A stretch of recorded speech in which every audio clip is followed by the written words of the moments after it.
یہ مقدس ایام محرم الحرام کے اور صفر المظفر کے، جو کہ ایام حسینی اور ایام زینبی ہے، یعنی ایام بیداری ہے، یعنی ایام شعور ہے، ایام آگاہی ہے، ایام انقلاب ہے، ایام دیگرگونی ہے۔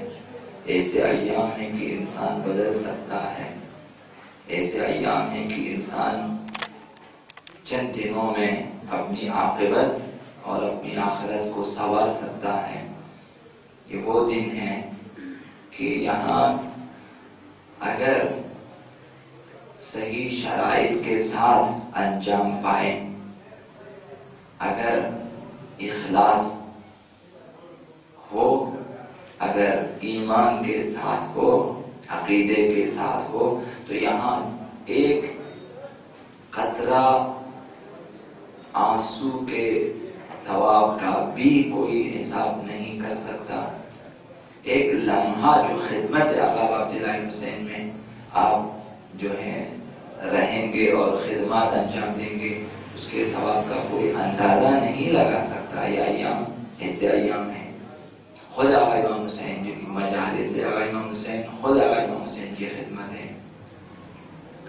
جلوس آقا امام حسین، خود آقا امام حسین کی خدمت ہے۔ یہ تمام ہم خدمت آقا امام حسین ہیں، حتیٰ کہ یہ جو خداوند متعال آپ کو توفیق دی ہے، یہ اور آئندہ بھی سب کو توفیق دے، بڑی توفیق ہوتی ہے خدمت زائرین آقا عبداللہ حسین۔ بلا مبالغہ عرض کرتا ہوں، اپنا عقیدہ عرض کر رہا ہوں کہ بہت بڑی سعادت ہوتی ہے کہ ان کی خدمات کا بھی انسان کی کیا صلہ ہوگا، کیا جزا اندازہ نہیں لگا سکتا۔ اگر تصور کریں اور اگر مانیں اور اگر اپنے آپ میں آ جائیں اور اگر شعور حسینی پیدا کریں، اگر فہم حسینی پیدا کریں، تو آپ ایک ایسی جگہ ہیں، گویا آپ ایک ایسے ساحل پر ہیں کہ جہاں ہر چیز میسر ہے، ہر نعمت میسر ہے، جہاں ہر قسم کی چیزیں میسر ہیں۔ آپ ایک جو ہیں خزینے پہ بیٹھے ہیں، ایک خزانوں پہ بیٹھے ہیں، نہ ایک خزانے پہ۔ جو چاہے آپ حاصل کر سکتے ہیں، آپ وہاں پہنچے ہوئے ہیں۔ ظاہر ہے کہ ہر خزانے کے لیے کچھ تالا، کچھ تالے ہوتے ہیں، اس کی کچھ چابیاں ہوتی ہیں۔ جب خزانے ہیں تو کھلے نہیں ہیں کہ جو بھی آئے، راہزن آئے یا راہبر جو بھی آئے اٹھا سکے، ایسا نہیں ہے۔ ہم ایسی جگہ بیٹھے ہیں، آپ ایسی جگہ بیٹھے ہیں جہاں اگر چاہیں آپ انہی مہینوں میں اپنی آخرت سنوار سکتے ہیں، اپنے اجداد کے لیے ان کی آخرت بھی سنوار سکتے ہیں، اپنے گزشتگان کی آخرت بھی سنوار سکتے ہیں۔ تو ممکن ہے کہ ہم بصیرت پیدا نہ کریں، شعور پیدا نہ کریں، آگاہی پیدا نہ کریں، معرفت پیدا نہ کریں اور رہیں اپنے انہی پرانے خیالوں میں رہیں۔ رسم ہے کہ محرم میں ہم لوگ پہلے بھی امام بارگاہ آیا کرتے تھے، اب بھی اسی رسم کے مطابق آتے رہیں۔ پھر عاشور کے بعد ہم جایا کرتے تھے، اب بھی ہم جایا کریں۔ تو سب آئیں گے جائیں گے، اب وہی کہ اس امام بارگاہ تک آئے اور گئے، اس کا ثواب ملے گا۔ باقی لعل و جواہر اور در و یاقوت جو حسینی ہیں، الہی ہیں، معرفت کے، بصیرت کے، ان سے محروم رہیں گے۔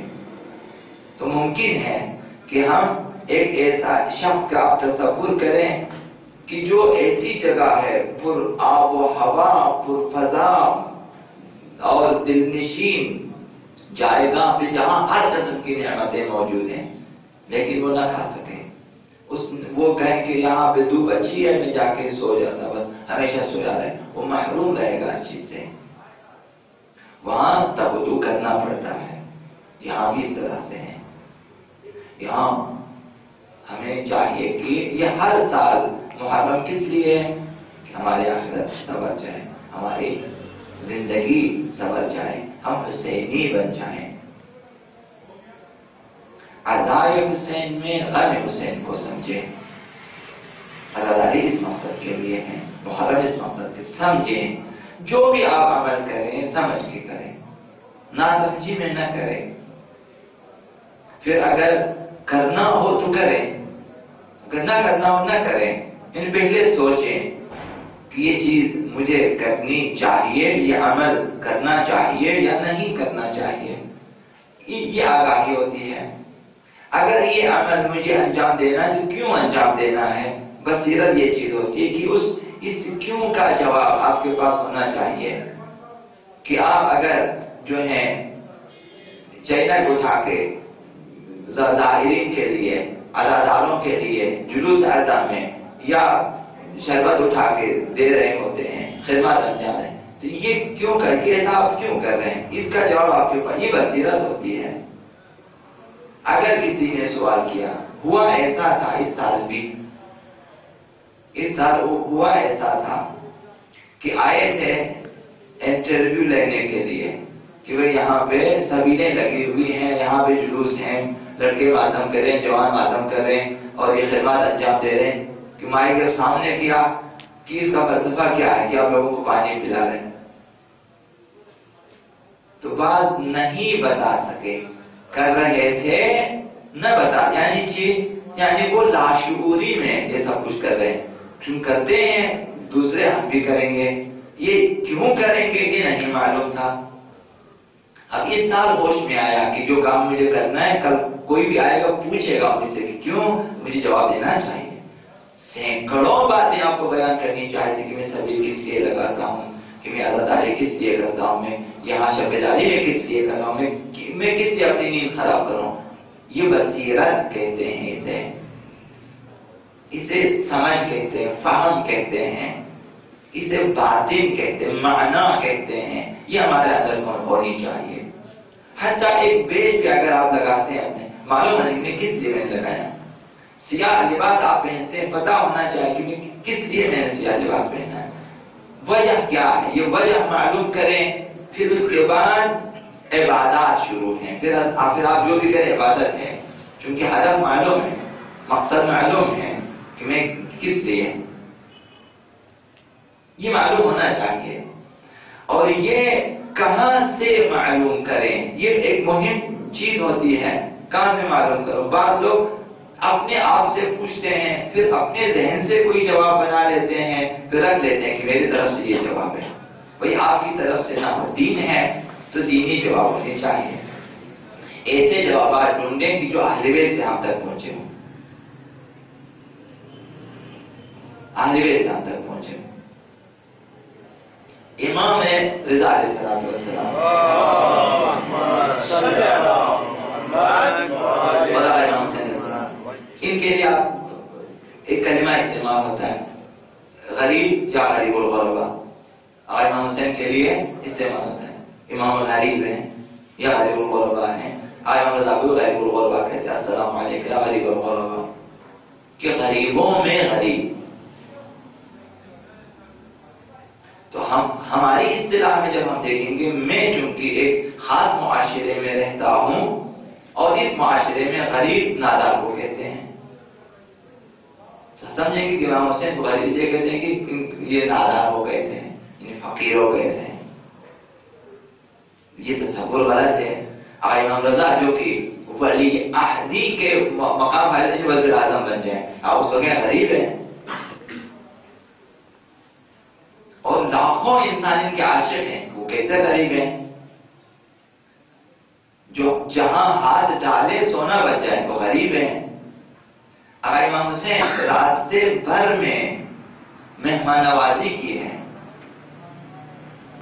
80 کے لگ بھگ اونٹوں پہ سامان لدا ہے اور امام حسین نے کھانے پینے کے سامان، آج کے سامان، خدمت کی چیزیں، اور کے تمام لشکر کو گھوڑوں سمیت اتنا پانی اٹھایا ہے اور خدمت انجام دی، مہمان نوازی، اب ان کے غریب. تو ہوتا کیا ہے، چونکہ میں نے اپنے آپ سے پوچھا کہ غریب یعنی ہمارے معاشرے میں میری اصطلاح میں نادار شخص ہے. تو کل بھی کسی نے سوال کیا ظاہر نے کہ امام رضا کو غریب الغربا کیوں کہتے ہیں. میں یہی سمجھا کہ آپ نے سمجھا کہ ہماری اصطلاح میں غریب الغربا، غریبوں میں غریب ہے، کچھ بھی نہ تھا. ایسا نہیں ہے. تو لہٰذا کہاں سے پوچھیں؟ اہل بیت سے پوچھیں. چونکہ عربی زبان میں قرآن کا نزول ہوا، احادیث عربی زبان میں، تو ان عربی زبان کی اصطلاح سے ہمیں آشنا ہونے چاہیے. ان سے پوچھیں کہ آپ کی اس زبان میں غریب یعنی چیز یعنی پردیسی، جو شخص اپنے وطن سے نکل کر غریب.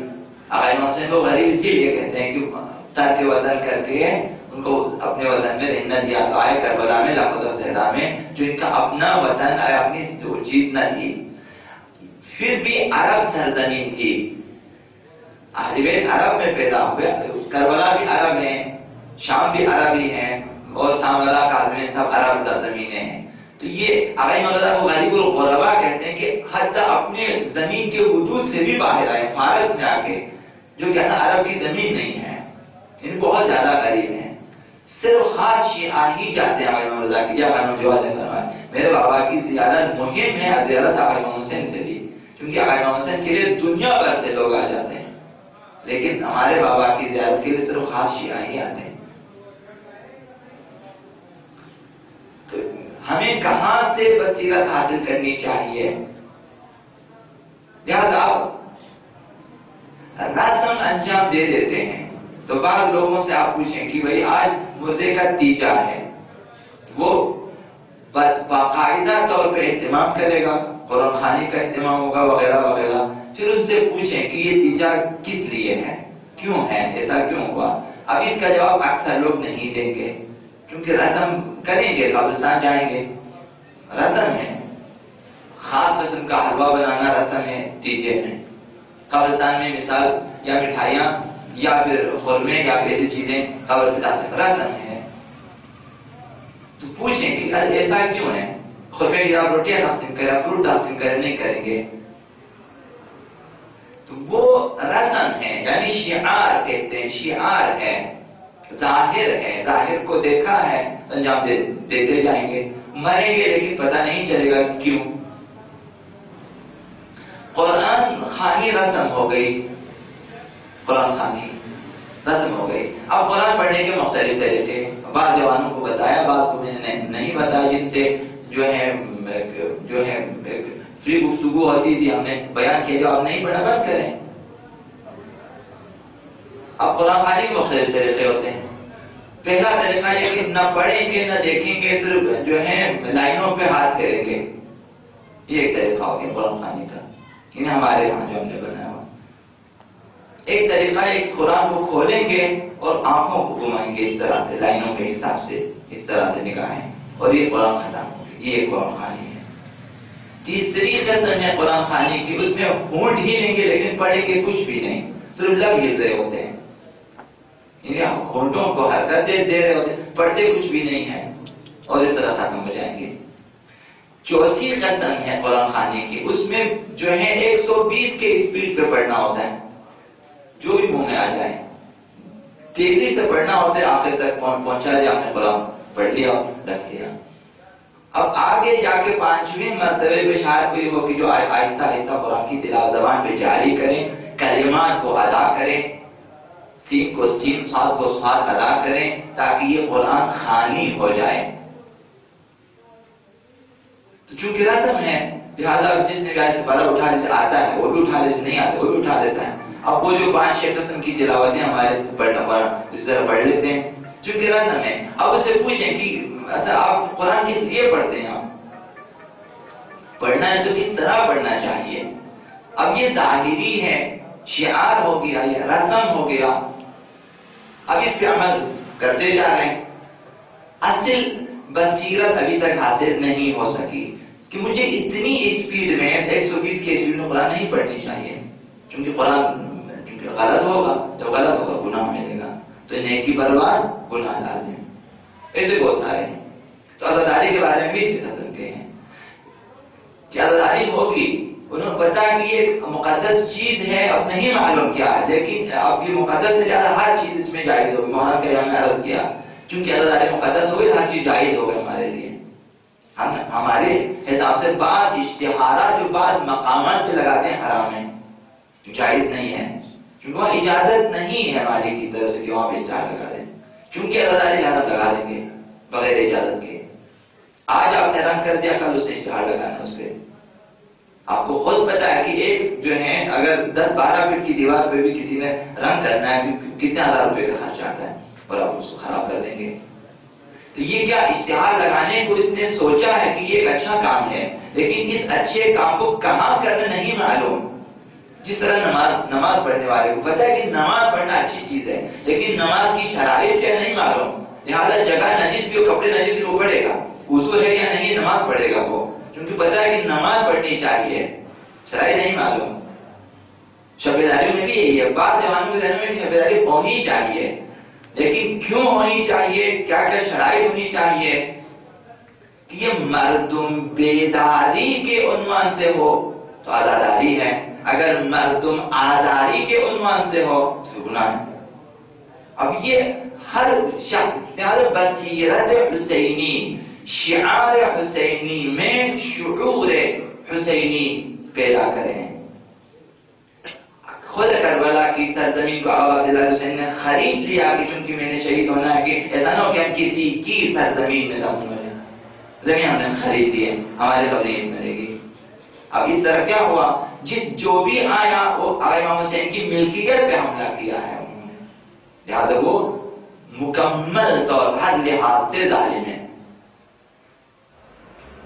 امام حسین نے بتا دیا کہ ہر سال عرض کرتا ہوں کہ کسی کے ذمہ اگر کسی کا قرضہ بھی ہے، کسی کے حقوق ہے، کہ وہ میرے ساتھ کربلا نہ آئے. امام حسین نے فرمایا تو شرائط کو مہیا کرنا چاہیے عزاداری کے بھی اور قانون کے بھی. تو اصل ہدف تک اگر جائیں کہ آپ ایک نوحہ پڑھیں گے تو آپ کو پتا نہیں ہے کہ یہ نوحہ میں کیوں پڑھ رہا اور اس نوحے میں کیا ہے. نوحے میں مصائب اور گریہ ہونا چاہیے، نوحے کا مطلب یہی ہوتا ہے. اگر اس میں سے تمام مصائب کو نکالیں اور کچھ اور چیزیں ڈالیں اس سے نظر نہیں کریں، چونکہ معلوم ہے کہ نوحہ پڑھنا چاہیے، لیکن نوحے میں کیا پڑھنا چاہیے نہیں معلوم. یار بصیرت حسینی اگر پیدا ہو جائیں تب ہر چیز عبادت بن جائے گی. بیٹھنا عبادت، سانس لینا عبادت. پھر اگر بیداری ہو جائے شعور حسینی کے ساتھ کہ جس میں جوانوں کو بیدار کیا جائے، روحانی طور پہ، قلبی طور پہ، اندرونی طور پہ ان کو بیدار رکھا جائے، ان میں شعور حسینی پیدا ہو جائے. امام حسین کے انقلاب کے بارے میں، ان کے مقاصد کے بارے میں، اہداف کے بارے میں شعور پیدا ہو جائے اور محض مقاصد امام حسین کے لیے بیداری کرے، پھر ہر چیز عبادت بن جائے گی. مدینے سے کربلا تک تمام مقاصد آقا عبداللہ جنہوں نے بیان کیے ہیں، اور یہ ایک ایک جوان کے ذہن میں ہونا چاہیے. احیاء شریعت پیغمبر یا امام حسین کے کلمات میں ہے، امر بالمعروف نہی عن المنکر یا امام حسین کے کلمات کے اندر ہے کہ ہمیں اس لیے خروج کر رہا ہوں، میں اس لیے قیام کر رہا ہوں. اب یہی شعور ہے تو آپ کے اندر احیاء شریعت یہ شعور ہونا چاہیے آپ کی شبیداری کے ساتھ کہ میری شبیداری، میری عزاداری شریعت کے کسی بھی مسئلے کو زندہ کرنے کے لیے ہونا چاہیے. لہذا یہ شریعت کہاں پہ زندہ ہوگی؟ لوگوں میں شریعت زندہ ہوگی، دلوں میں زندہ ہوگی، اعمال میں شریعت زندہ ہوگی، نہ کتابوں میں. کتابوں میں جو شریعت ہوگی وہ تو زندہ نہیں ہے، لیکن آپ عمل کرتے ہیں تو ہم کہیں کہ شریعت زندہ ہے، وہ عمل کر رہا ہے. جب لوگوں میں شریعت ہے کہ ایک شخص شریعت کا پابند ہے تو ہم کہیں گے اس میں شریعت زندہ ہے، دین زندہ ہے. تبھی تو یہ فلاں گناہ نہیں کرتا، کیونکہ اس میں ایک جو قانون شریعت زندہ ہے، یہ عقیدہ رکھتا ہے کہ یہ گناہ ہے ہماری طرف سے، شریعت کی تجارت میں انجام نہیں دوں گا، وہ پابند شریعت ہے، پابند دین ہے، تو ہم کہیں گے دین اس میں زندہ ہے، اس شخص میں دین زندہ ہے، اس میں شعور ہے دین کا، احکام دین کا، تعلیمات دین کا شعور ہے، وہ انسان صحیح معنی میں عزادار ہے۔ نہ صرف ایک رات کی شب بیداری، ایسا انسان ہر رات شب بیداری کرے گا، کیونکہ مقاصد ہیں اس کے، اہداف ہیں اس کے پاس، بصیرت ہے اس کے پاس، وہ دیکھتا ہے کہ میں سارے کام پڑے ہوئے ہیں، لہذا میں رات کی جو فرصت سے استفادہ کروں گا، ہر رات شب بیداری کروں گا۔ فارسی میں کہا کہ ہر شب قدر است اگر قدر بدانی، اگر پتا چلے ہر رات شب قدر، ممکن ہے ہر رات ہماری آخری رات ہو جائے، لہٰذا وہ رات شب قدر کی رات ہوگی ہمارے لیے، اگر پتا چلا آج رات میری آخری رات ہوگی، تو کسی کو بھی نہیں معلوم کہ اگلی رات نصیب ہوگی یا نہ ہوگی، لہٰذا ہر شب جو ہے سوچے وقت انسان اپنا وصیت وغیرہ کر کے، باتیں کر کے، اپنے اعمال ٹھیک کر کے اسلام بھی یہی ہے کہ سونے سے پہلے اپنا محاسبہ کریں۔ تو شعور کے ساتھ یہ سب کچھ ہے، اس انسان میں شعور ہے، اس انسان میں بصیرت ہے، آگاہی ہے، جانتا ہے کہ اسے کیا کرنا چاہیے اور کیوں کرنا چاہیے، یہ معلوم ہے۔ جس طرح بہت ساری چیزوں کے بارے میں آپ کو علم ہے کہ کیوں کرنا چاہیے، جس فیلڈ میں آپ ماہر ہیں اس فیلڈ میں آپ کو پتا ہے کہ یہ کام مجھے کیوں کرنا ہے، لہٰذا آپ کریں گے۔ بعض چیزیں ڈاکٹر نہیں بتاتے آپ کو، لیکن وہ کر لیتے ہیں، بتاتے نہیں آپ کو کیوں، اسے معلوم ہے کہ اگر یہ کام نہ کیا گیا کس دوائی کے ساتھ کون سی دوسری دوا دینی چاہیے، اسے پتا ہے کس موسم میں کون سی دوا کس مرض کے لیے دینی چاہیے، نہیں معلوم۔ ہم نے دیکھا کہ مثال جو ہے کبھی مجھے کھانسی ہوئی تھی، اب اس کی شاید جو ہے سینکڑوں اقسام ہیں، مجھے کسی ڈاکٹر نے دوائی میں نے کھائی، میری کھانسی کو، اب میں ڈاکٹر بن جاتا ہوں کہ یہی دوائی جہاں بھی کسی کے بعد بھی کھانسی ہو میں دیتا ہوں، میں ٹھیک اور آپ بھی کھائیں، کیونکہ یہ عام ہے۔ یہ بے بصیرتی ہے، یہ نا آگاہی ہے، یہ شعوری نہیں ہے، یہ جان لیوا ثابت ہو سکتا ہے۔ انہیں معلوم ہے، جس طرح آپ کو بعض چیزوں کے بارے میں پتا، اسی طرح جو ہے دینی امور کے سلسلے میں بھی آپ کو معلوم ہونا چاہیے۔ مسجد میں نماز پڑھنے کا ایک فلسفہ ہوتا ہے، وہ ہر نمازی کو پتا ہونا چاہیے۔ اگر اسے پتا ہی نہ ہو کہ مسجد میں نماز پڑھنے سے کیا ہوتا ہے، گھر میں پڑھنے سے کیا ہوتا ہے، تو وہ سوچے گا کہ مسجد کیوں انسسٹ کرتے ہو، گھر میں نماز ہی تو پڑھنی ہے۔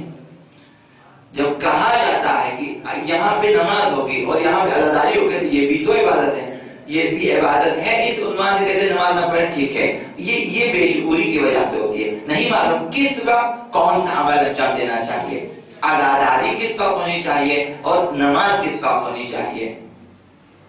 جب شعور والے ہیں تو وہ عزاداری کے وقت عزاداری کرے گا، نماز کے وقت نماز ادا کرے گا، حج کے موسم میں حج پہ جائے گا، زیارت کے موسم میں زیارتوں پہ جائے گا۔ مثال گھر میں والد والدہ یا بیوی بیمار ہے، شریعت کا حکم کیا ہوگا کہ وہ اولویت رکھتا ہے۔ گھر میں ایک شخص جسے آپ کی شدید ضرورت ہے اور آپ کے میں آ جانا مجلس میں، یہ مجلس گناہ بنے گا آپ کے لیے، کیونکہ آپ کا وظیفہ شریعت میں اس وقت تمہارا وظیفہ ہے کہ وہاں رہنا ہے، کیونکہ وہ بیمار ہے اور اسے تمہاری ضرورت ہے، وہ ماں ہے اسے تمہاری ضرورت ہے۔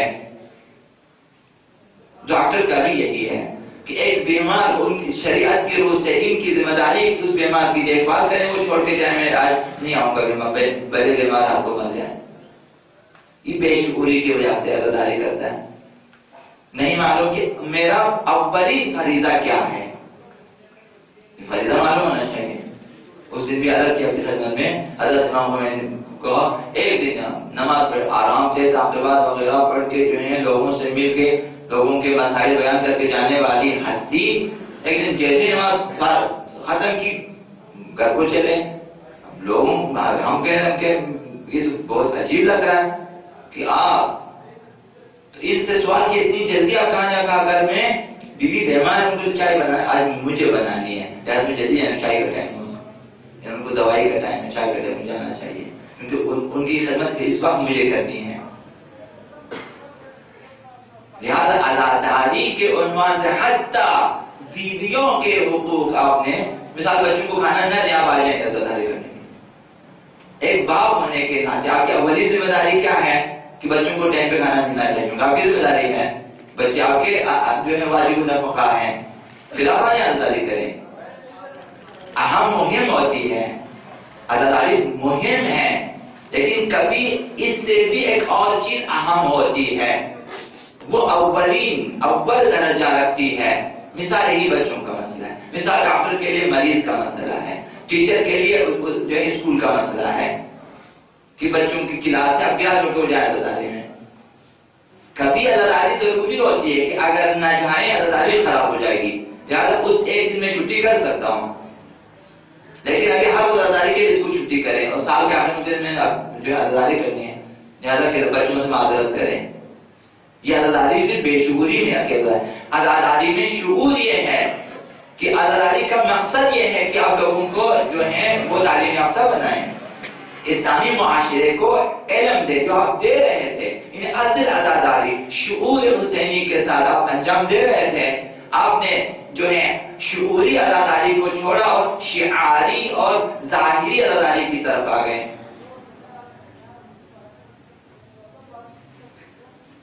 لہذا اب عبداللہ حسین نے بیان کیا کہ میں کس لیے، لہذا ظلم کے خلاف تحریف، اسلام میں تحریف کے خلاف میں نے قیام کیا ہے، یہی سارے کام انجام دینا چاہتا تھا اگر حسین اسی مقصد کے، تو ہر ازادار کی ازاداری انہی مقاصد کے لیے ہونا چاہیے کہ آپ میں اور آپ کے گھر میں اور آپ کے دوستوں میں اور آپ کے محلے میں آپ کے شہر میں ظلم نہ ہو۔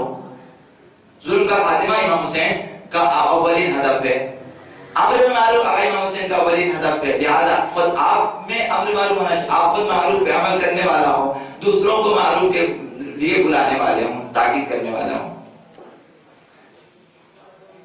شریعت پہ عمل کرنا امام حسین کا اولین ہدف تھا، خود نے عمل کیا، دوسروں کو بھی عمل کی دعوت دی۔ تو آپ میں بھی یہی ہے، ہر ازادار، ہر خطیب، ہر علامہ، ہر ظاہر، ہر شخص کے لیے اولین درجہ ہے۔ اگر ہم سب کو اپنے وظیفوں کا نہیں معلوم، اپنے فریضوں کا نہیں معلوم کہ مجھے کس وقت کون سا عمل انجام دینا چاہیے، تو آپ یقین جانیں ہم لوگ بے شعوری میں ہیں، ہم لوگ لوگوں کو دیکھ کے انجام دیتے ہیں۔ کبھی بھی یہ کام نہ کریں کہ لوگ نماز نہیں پڑھوں گا، لوگ جا رہے ہیں میں بھی جاؤں گا، لوگ ادا میں بھی کروں گا، نہ، یہ بے شعوری والی ہے۔ آپ کو خود پتہ ہونا چاہیے کیا عاشورہ ہے، عاشورہ کے دن آپ جب ہم منانے ہیں چاہے ساری دنیا کافر ہو جائے، آپ نے اس دن عزاداری منانی ہے، بے شک اپنے گھر میں بیٹھ کے تنہائی کیوں نہ ہو۔ یہ آپ کا ذاتی مسئلہ ہونا چاہیے کہ عاشور میرا ذاتی عقیدہ ہے اور مجھے ہی کرنا ہے، عزاداری مجھے کرنی ہے۔ دنیا کو دیکھ کر دنیا کافر ہو میں کافر ہو جاؤں، حدیث میں یہ باتیں آئی ہوئی ہیں کہ جو شخص لوگوں کے منہ سے دین لے لیتا ہے، یعنی لوگوں کی وجہ سے دین میں داخل ہو جاتا ہے، وہ شخص لوگوں کی وجہ سے دین سے باہر بھی جائے گا، خیر، کیونکہ بعض لوگوں نے ڈال دیا دین میں، بعض لوگوں نے اسے نکال دیا۔ بعض جوانوں کو دیکھا ہوگا آپ نے کہ وہ ہاتھ سے پکڑ کے آ جائیں، آؤ بھائی نماز جماعت چلتے ہیں، مثال آج جلوس میں چلتا ہے نماز جماعت میں، وہ لوگ ان کی خاطر آ جائیں گے۔ بعض لوگ آئیں گے آج چھوڑو نہیں جاتے ادھر، اچھا وہ انہیں کی وجہ سے باہر جائے گا، اس کا اپنا کوئی خاص شعور نہیں ہے، اپنا خاص بھی آگاہی نہیں ہے کہ مجھے کیا کرنا چاہیے، لہذا کوئی آپ کو ادھر سے ادھر نہ کرے۔ یہ جو اہل بیت نے صفات بیان کی ہے مومن کی آپ میں ہونی چاہیے، ایک شخص میں ہونی چاہیے۔ فرمایا المؤمن کالجبل الراسخ، مومن مضبوط اور مستحکم پہاڑ کی طرح جو راسخ ہیں، زمین میں جو ہے مضبوط ہیں، لا یحرکہ الحواسر، کہ تند ہوائیں اسے نہیں ہلا سکتی، پہاڑ نہیں ہلا سکتے۔ انسان کو اپنے عقیدے اور اپنے دین اور اپنے ایک چیز بھی اتنا مضبوط ہونا چاہیے کوئی آپ کو نہیں ہلا سکے۔ آپ ابھی آپ نے عزاداری کے آپ بیٹھے ہیں، کوئی آ کے آپ کو فون کر بلائیں جائے آپ ادھر جانا ہے، پکنک پہ جانا ہے، جیسے پہاڑ پہ جانا ہے، کہیں جانا تو نہیں جائیں گے اگر آپ عقیدے سے بیٹھے ہیں۔ اگر نہیں بیٹھے ہیں تو آپ دیکھیں گے ادھر اچھا ہے ادھر اچھا ہے، ظاہری طور پہ دیکھیں گے. یہاں پہ بوریت ہے، ایک شخص ممبر پہ بیٹھ کے بولتے ہی رہتے ہیں، ہم بولے وہ ادھر اچھا ہے ادھر چلے جائیں، کیونکہ وہ لوگوں کی وجہ سے آئے ہوئے. معاشرہ دین کا ہے لہٰذا وہ دیندار ہے. ابھی بے دین معاشرے میں اگر یہی شخص بے دین ہو جائے گا، چونکہ بغیر بصیرت کے دین میں آ گیا ہے، بغیر فہم کے آیا ہے. لیکن اگر آپ ہم فراست کے ساتھ آئے ہو کہ عزاداری کرنی ہے، آج میرا وظیفہ ہے، مجھے یہیں پہ بیٹھنا ہے، مجلس سننی ہے، عزاداری کرنی ہے، شبیداری بھی کرنی ہے، تو آپ کو لاکھ افراد بلائیں آپ نہیں جائیں گے مگر ان کی اس سے مہم تر کوئی مقصد ہمیں بتا دیں. کسی کی جان کو خطرہ ہے، کسی کے مال کو خطرہ ہے، کسی کے ناموس کو خطرہ ہے، مثال، ورنہ آپ نہیں جائیں گے یہاں سے. یہ شعوری عزاداری ہوتی ہے، شعوری عزاداری. اب بعض لوگ آپے سے باہر ہو جائیں گے عزاداری میں. آپے سے باہر کس لیے ہو جاتے ہیں؟ لہذا اہل بیت نے جو حدود بیان کی انہی حدود میں ہونی چاہیے. لہذا حلال حرام کی پابندی ضروری ہے، اہم مہم کی پابندی ضروری ہے، شرائط کی پابندی ضروری ہے. لوگوں کے، چونکہ آپ معاشرے میں رہتے لوگوں کے حقوق کا خیال رکھنا ضروری ہو جاتا ہے. تو ہمیشہ عرض کرتا ہوں کہ قرآن مقدس ہے، قرآن مقدس ہمارے لیے، ہمارا عقیدہ ہے کہ خدا کا کلام ہے یہ. اور یہ مثال اتنے صفحوں کی کتاب ہے، اور اگر جو ہے اچھے کاغذ میں چھاپیں اس کا وزن بھی اچھا خاصا ہو جاتا ہے. قرآن کو آپ رکھیں، ذوالفقار امیر المومنین کو لائیں. متبرک ہمارے لیے آسمان سے نازل ہوئی اور امیر المومنین ہاتھ میں چلائے ہیں، کتنے دشمنوں کے سر قلم کیے، مقدس ہے. آپ اسی قرآن کو، اسی ذوالفقار یہ علم کو لے لیں. علم کس قدر مقدس ہے فی الحال ہمارے معاشرے میں؟ ہم اس کا احترام کرتے ہیں، چومتے ہیں، متبرک سمجھتے ہیں، چونکہ اہل بیت سے منسوب ہے، شہدائے کربلا سے منسوب ہے، علم اسلام ہے یہ، علم آقا الغزابات، علم آقا امام حسین، علم اسلام. اسی قرآن کو اور اسی علم کو اور اسی تلوار کو آپ کسی کے سر پہ ماریں زور زور سے. آپ دیکھیں کہ میں نے کون سا بنا، میں نے مقدس کتاب تمہارے سر پہ دے مارے، اور علم کا ڈنڈا اٹھا کے مارے اسے، ذوالفقار اٹھا کے سر پہ مارے. آپ کو جنتی ہوگا کہ ذوالفقار نے مارا اسے. یعنی یہی چیز لاشعوری میں وہ انجام دیں گے تو گناہ ہے. بھائی میں نے قرآن مارا، جو بھی مارے گناہ ہے. میرا سر درد کر رہا ہے، ذوالفقار نے میرا سر شق کیا ہے، علم کے ڈنڈے نے سر زخمی کر دیا ہے. تو ٹھیک اسی طرح سے ہے، یہ اشتہار مقدس ہے چونکہ عزاداری کے لیے ہے، لیکن کسی غصبی جگہ پہ لگا دیں گے تو گناہ ہے. نکاح مستحب ہے، مستحب موقدہ ہے. اگر یہی نکاح شرعی قاعدے کے مطابق نہ ہو تو زنا ہے. اسی طرح شرائط کو دیکھنا چاہیے. مسجد کی مثال دی ہے اور عزاداری کی مثال دی ہے. امام بارگاہ حسینیہ عزاداری کے لیے ہے. اگر یہاں پر ایک گروپ آ جائیں رات بھر یہاں پہ نمازیں شروع کر دیں اور عزاداری کرنے نہ دیں، وہ نمازیں غلط ہیں، وہ عبادتیں غلط ہیں.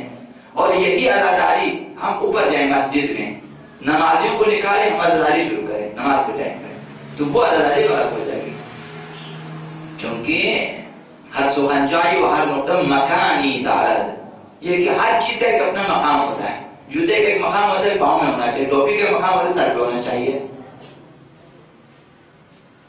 تو یہ ناانصافی ہو جائے گی. لہٰذا دیکھنا ہر نماز میں بھی عزاداری میں بھی اہداف کو دیکھنا ہے، شرائط کو دیکھنا ہے اور شعور پیدا کرنا. آقا امام حسین نے ظلم کے خلاف قیام کیا، معروف کے لیے قیام کے، احیاء دین کے لیے قیام کے. اگرچہ اس مد میں خود بھی شہید ہوئے، حضرت آقا علی اکبر بھی، علی اصغر بھی، حضرت قاسم بھی شہید ہوئے، سب شہید ہوئے. اور پیغمبر اسلام کی بیٹیاں، امیر المومنین کی بیٹیاں، حسنین کی بہنیں اسیر ہو گئی، لیکن سب کچھ کیا تاکہ یہ مقاصد مہم ہیں، یہ چیزیں مہم ہیں. اس لیے بندش آب، بچوں کی پیاس، 3 دن کی سخت مصائب ہیں آقا امام حسین کے لیے. تاراجی قیام، اسیران اہل بیت، اسیری اہل بیت سخت ترین مصیبت ہے آقا امام حسین کے لیے. مگر گزر گئے ان مسائل سے، ان مرحلوں سے گزر گئے تاکہ وہ جو سب سے بڑا غم تھا آقا امام حسین کا، اس کا علاج ہو سکے۔ یہ غم کم نہیں ہے تا قیامت رونے کے لیے، شیعوں کو بھی اور اہل بیت کو بھی رونے کے لیے غم کم نہیں ہے، کم نہیں، ہم جس قدر بھی روئیں کم ہے۔ یہی جو مسائل آقا امام حسین پہ اور ان کے اہل بیت پہ بارز کربلا میں اور اسیری کے دوران شام اور کوفہ میں، اب یہ مسائل آقا امام حسین نے خود اپنی مرضی سے انتخاب کیے ہیں کہ یہ چیزیں سامنے آئیں گی اور میں صبر کروں گا۔ کس لیے؟ اس سے بھی بڑا غم ہے، اسیری زینب سے بھی بڑا غم ہے، شہادت آقا ابوالفضل عباس سے بھی، شہادت علی اکبر سے بھی بڑھ کر ایک غم ہے، شہادت علی اصغر سے بھی بڑھ کے ایک غم ہے۔ اس غم کے لیے تاکہ اس کا علاج ہو سکے، محرم کے ایام میں عرض کیا کہ ایک زخم 200-300 کے لگ بھگ جتنے زخم آئے آقا امام حسین کے لیے، ہر زخم آسان تھا، چونکہ بہت بڑا زخم ہے دل پہ، اس کے لیے مرہم چاہتے تھے کہ یہ تمام زخم اس زخم کے لیے مرہم بن جائیں، حتی اسیری ہے زینب اس زخم کے لیے مرہم بن جائے، ورنہ ناممکن ہے، کائنات تیرہ و تار ہو جائے گی اگر زینب کی اجازت چھن گئی، اگر یہ مقاصد نہ ہوتے، روشن دن تاریخ ہو جائے، عالمہ غیر معلمہ ہے، معمولی ہستی نہیں ہے، عام خاتون کی اسیری نہیں ہے، آقا امام حسین کے سر سے گفتگو کرنے والی خاتون ہے یہ، سر مسلم سے گفتگو کرنے والی خاتون ہے یہ، آئندہ کی پیش بینی کرنے والی خاتون ہے یہ، علم الہی سے جسے حصہ ملا ہے، بغیر کسی استاد کے خدا نے جسے پڑھایا ہے، ایسی خاتون ہے یہ، اس کی اسیری عام کسی خاتون کی اسیری نہیں ہے، تو اس سے بھی بڑا غم ہے،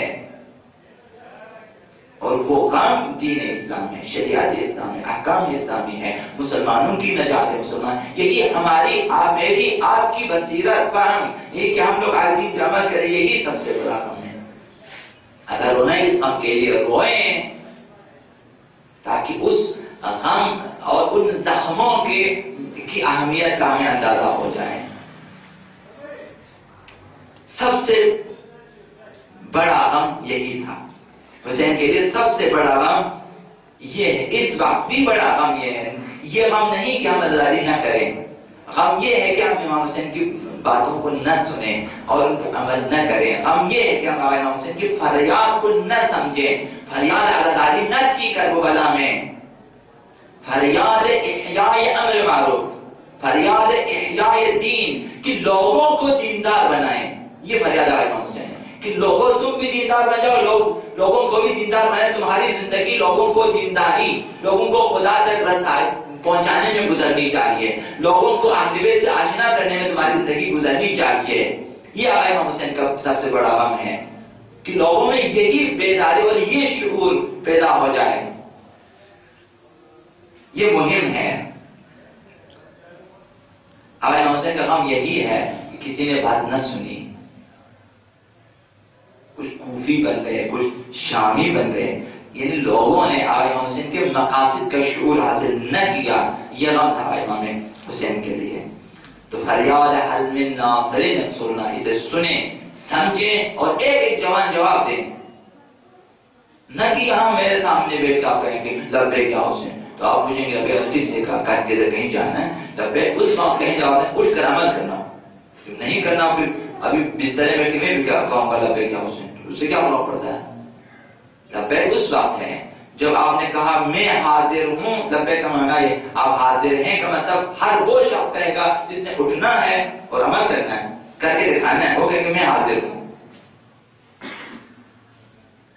اگر امام حسین کا غم یہ ہے کہ میری اس فریاد کا جواب دیں، میں نے لوگوں کو دین کی مدد کے لیے پکارا تھا، تم لوگ اگر دین کی مدد کرو گے، یہ امام حسین کے مرہم ہے۔ کہ زیارت آقا امام حسین زندہ رہے، آپ زائرین کی خدمت کریے مرہم ہے آقا امام حسین کے لیے، کہ دین زندہ رہے اس لیے آپ عزاداروں کی جو ہے خدمت کریں، یہ مرہم ہے آقا امام حسین کے لیے، شعور کے ساتھ، آگاہی کے ساتھ، استغاثہ حسینی سے اپنے اندر شعور پیدا کریں، شعور حسینی، عاشوراء کو شعار بنائیں اور شعور سے خالی ہو جائیں، بے فائدہ ہے۔ لہذا حسین حسین کہنے والے زیادہ ملیں گے، یا حسین یا مہدی کہنے والے بھی بہت ملیں گے، اور رونے والوں کو رونے کا فلسفہ معلوم ہونا چاہیے کہ میں کس لیے رونا۔ اگر رونے والے کو پتہ نہ ہو کہ رونے کا فلسفہ کیا ہے تو کہا جائے کہ یہ شعوری عزاداری نہیں ہے، یہ رسمی عزاداری ہے، رسماً کی جانے والی عزاداری ہے، اور بے معنی ہے کہ کوئی آقا امام حسین کو لاچار و بیچار و بےکس و تنہا و غریب اور جو ہے ناتوان ضعیف اور سوچ کے دل اس کا جل اور روئے، اصلا آقا امام حسین ایسے نہ تھے۔